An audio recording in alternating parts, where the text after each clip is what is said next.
ready. Kelly Hebing joins us here inside a comfortable hauler at Land of Legends Raceway. The 25-year-old has been racing how many years now, Kelly? It's been a while. I got my micro, I was still senior year, so 305 must have been 2013. Okay. And we've been going since. Of course, you were that little girl always going to the racetrack with your parents. Like, at what point did you start to realize what was really going on, do you think? It was funny, Memorial Day weekend went by and my mom had texted me because we weren't together.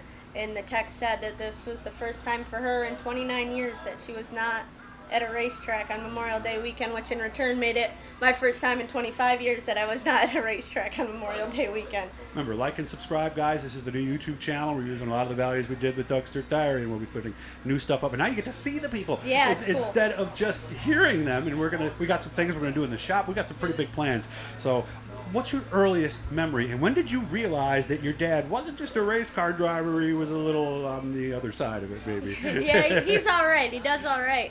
I have a lot of memories of Mom and I when I was real little. We'd have to sit in the grandstands. I wasn't allowed in the pits yet. I was still too young to even cheat my age a little bit. So I have a lot of memories of her and I sitting in the grandstands, and then he'd win and we'd go running down the front stretch and get down on the track with him. Of course, they don't always win. Sometimes there's crashes. Were there moments that it really upset you just because this is your dad and he's upside down? He just went through a really big crash. When I was 13-ish, he had a really bad wreck at Canadian Nationals and knocked his head pretty bad and stuff, and he got real sick after that when I actually ended up riding home with the Cooks because it scared me to see Dad like that. But now we kind of understand a little more. It comes with the territory, but I mean, you pray everybody's being safe and we have all the right safety equipment, so. Every year, somebody's going to pick up that very first win. You had a fourth place on a race at Ransel that you led a bunch of laps at. When you look back at that now, what happened? With more of experience, could you have won that race possibly? I think I could have won it. Experience thing. It was Joe who flipped, so a little of that was in my head. And how could it not be? It was a long red flag. Yeah, right? And I think it came down to just as the laps clicked off, I started missing my mark, and throughout the years, I've figured out how important hitting your mark is. Mm-hmm. So I think it came down to that. And for those of you who might be listening who don't know what she's talking about with the mark, the point you lift, the part you pick up the throttle, and you literally find a little notch on a wall, maybe the letter R on Ransom. It could be anything, right? Yep. Yeah, and you just get used to hitting that one spot and knowing, like you said, when to let off or when to hit the gas again. And I think it just came down to I was overthinking with only so little laps to go that you start to question everything, and I just let some really good guys by.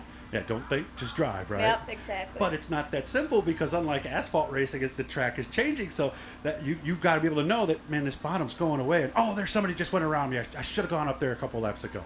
Yeah, it's definitely a big learning curve. And the more years I have in it, the more I pay attention to. I mean, probably the first year I'd jump in and I'd just go race and I wouldn't think about much. And now I'm to the point where you come in and you talk to Dad about where on the racetrack's looking like what and knowing where to be a bit more. Okay. Do you think the win's coming?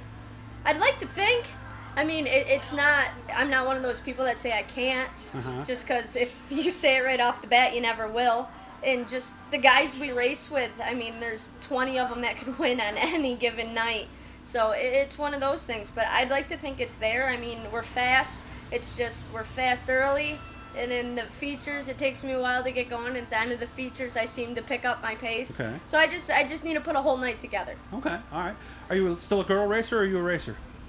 I'm a dirt racer. There you go. I like that. Dirt racer. I like that. Good to see you, Kelly. I wish you all the best. Hopefully I'm there that night when you do. Absolutely. I hope so too. And congrats on the new venture. Thank you very much. Well, we see you a lot this year. Perfect. Again, like and subscribe. See that little blue dot up there with the E? Look below it. Click on it. Kelly's going to subscribe when she gets home, right? Absolutely. All right. We'll talk to you guys later.